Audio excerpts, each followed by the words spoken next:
sensação que eu tenho é que eu vou explodir, doutor. Um calor, um fogo me consumindo. Entendo. Tô vendo aqui que a senhora está até mais corada mesmo. Deixa eu checar a temperatura. Está mais falante também. Como passou de ontem para hoje? Passei aqui no leito, né, doutor? Fazendo de tudo para melhorar, porque essa sou eu. Forte, livre, cheia de vida. Não posso me esquecer disso. Isso. Cuidar dos pensamentos também ajuda a equilibrar. Então, a senhora está com alteração de temperatura, está muito acima do normal. Agora, é importante saber se há alguma infecção. Como eu já havia dito, o antropoceno realmente traz todos esses sintomas. Pensando aqui, doutor, eu me lembro bem quando comecei a sentir essas mudanças todas, como se estivesse pegando fogo.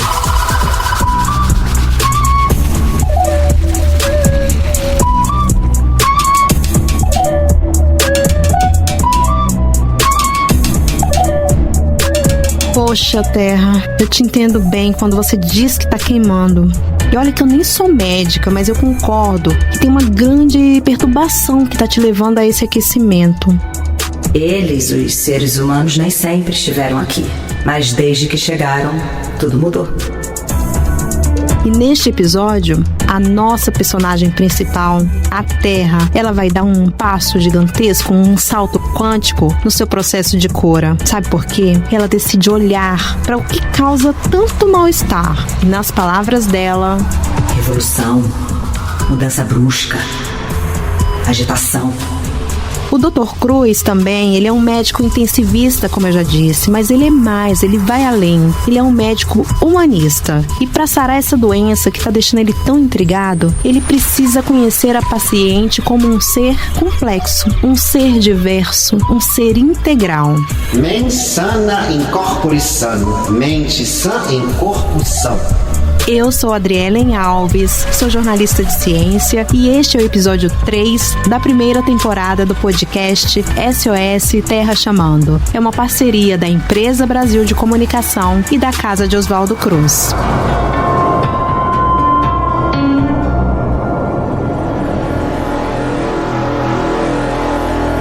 A gente já sabe, já falamos sobre isso aqui, a Terra tá doente, ela tá mal. E assim como o Dr. Cruz, a gente vai junto com ele ao despertar dessa doença, que ele já tá chamando de antropoceno.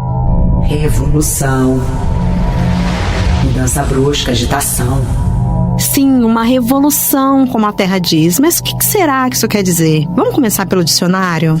O Michaelis, por exemplo, ele fala que revolução pode ser qualquer tipo de ebulição, de efervescência. Tem mais, esse termo ele é superflex, né? Ele se aplica a muitas áreas. Por exemplo, na astronomia, que é a ciência que eu tenho assim um carinho especial, revolução quer dizer movimento realizado por um astro ao redor de outro, tipo a Terra ao redor do Sol. Na física, olha só, diz que revolução significa movimento circular ou elíptico, na qual um corpo móvel retorna à posição inicial.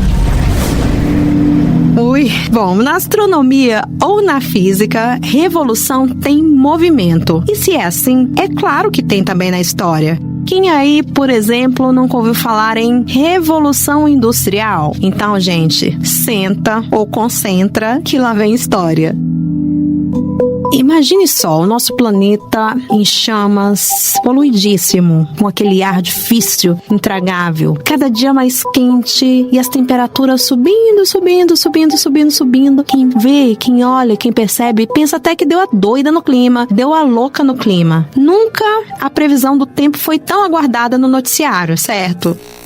A semana começa com alerta de tempestades no centro-sul do país. Chuva intensa com rajadas de vento e granizo. Dos 62 municípios amazonenses, 35 estão em situação de alerta e 23 decretaram estado de emergência. Milhares de pessoas estão sem água potável, alimentos e gêneros de primeira necessidade. Os moradores começaram a retirar os entulhos das casas destruídas pelo vendaval. Em menos de 2 minutos, o forte vento destelhou mais de 300 casas, derrubou muros e postes de luz e arrancou árvores. E olha, não é só a Bahia que tem alerta, a gente vê aqui que os avisos vão de norte a sul do país. Eu sei que a gente tá preocupado hoje, obviamente. Eu quero saber se vai chover, se vai fazer calor. Aqui em Brasília, por exemplo, tem dia que a gente sai agasalhado, no meio do dia uma chuva e no fim do dia a gente volta morrendo de calor para casa. 3 situações no mesmo dia, mas a gente precisa olhar um pouco mais para trás. O que a gente tem visto e o que a gente tem sentido na pele hoje é o resultado do que a gente pode chamar, com aquela licença poética que de vez em quando a gente recorre a ela aqui, de revolução humana. Revolução humana.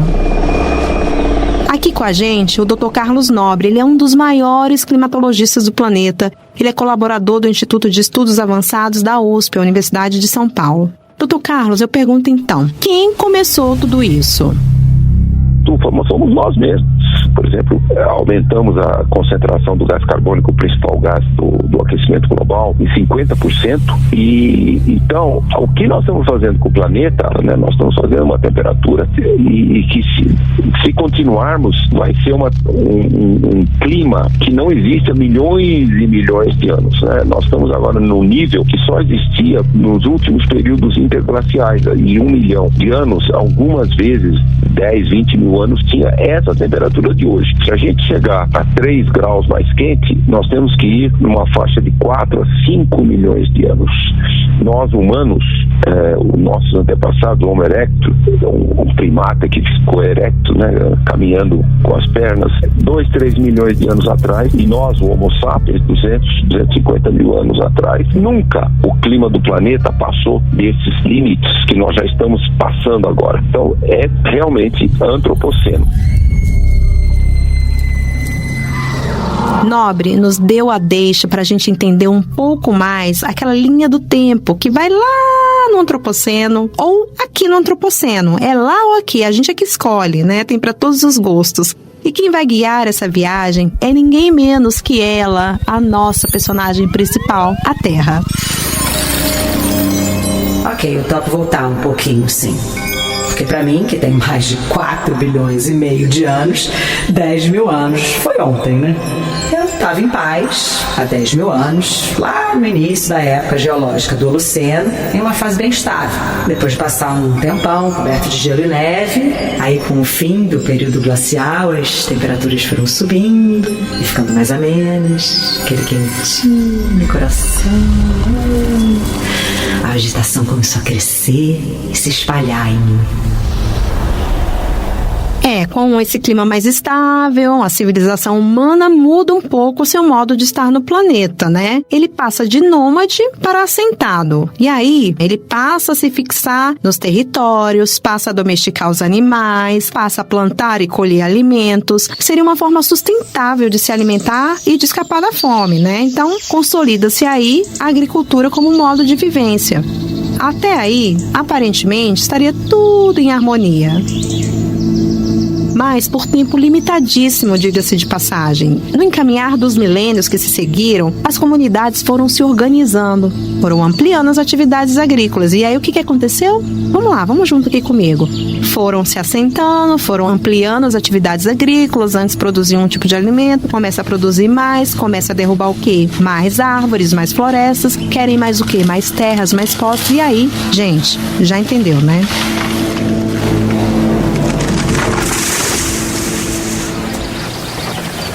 Eu acho que se a gente quiser sobreviver como espécie, a gente vai ter que entender esse nosso instinto de sobrevivência, que remete a uma ideia de voracidade, né? Que é uma espécie de abraço do afogado da nossa espécie. Na raiz da voracidade, dessa nossa vontade individual de crescer, dessa nossa ambição, né, de se safar de algum modo, né, da instabilidade social, da precariedade em que a gente vive, da nossa tradição, da nossa história, que é tão lutada, tão difícil, tão árdua, sim, né? Ou seja, na raiz dessa voracidade, né, tá a fome. E a gente pode pensar nessa fome como uma espécie de memória das nossas vacas magras. Eu acho que a gente não padece só das nossas reminiscências. Essa é uma frase do Freud. Nós neuróticos padecemos de reminiscências, mas a gente padece dos nossos antepassados, né?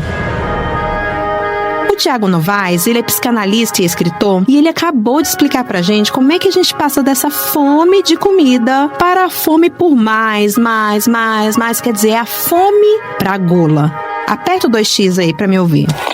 De 10 mil anos pra cá vieram as cidades, os modelos de desenvolvimento, o crescimento das populações, até que chegou a Revolução Industrial na segunda metade do século XVIII. Gente, de lá pra cá foi só ladeira abaixo. Isso sim, passaram de 5 milhões de seres humanos para 8 bilhões de habitantes. Como eu não posso estar sobrecarregada?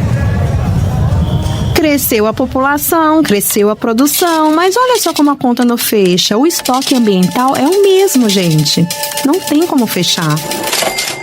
José Eustáquio Diniz Alves, ele é especialista em demografia. E ele fala sobre isso pra gente no artigo Antropoceno, a era do colapso ambiental que, abre aspas, em 250 anos, a economia global cresceu 135 vezes, a população mundial cresceu 9,2 vezes e a renda per capita cresceu 15 vezes. Esse crescimento demo-econômico foi maior do que todo o período de 200 mil anos anteriores, desde o surgimento do Homo sapiens. Mas todo o crescimento e enriquecimento humano ocorreu às custas do encolhimento e empobrecimento do meio ambiente.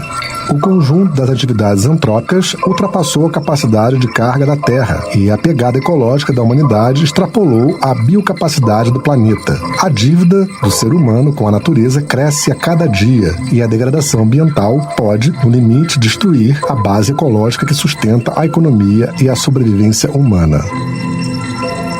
E olha aquela ironia do destino novamente, gente. A Revolução Industrial é considerada um marco da modernidade, mas é também um acelerador, assim ó, amplificador, acelerador do esgotamento da Terra. Eu aqui só paginando algumas poucas palavras ao redor de a hashtag Revolução Industrial, olha lá o que vem.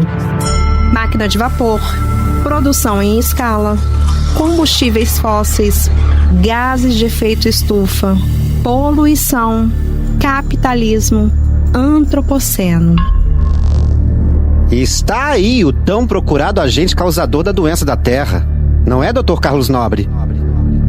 Olha, a doença do planeta Terra é nós, inclusive com toda a nossa ciência moderna, não termos percebido que nós estamos contaminando demais o planeta. Por exemplo, o aquecimento global são os gases de efeito estufa, gás carbônico, metano, óxido nitroso e vários outros gases. Nós estamos também no desenvolvimento industrial, no desenvolvimento da agricultura, nós geramos uma gigantesca quantidade de substâncias químicas que poluem, que levam à morte da biodiversidade, até mesmo poluem a qualidade do ambiente para nós, humanos. Veja a poluição das cidades.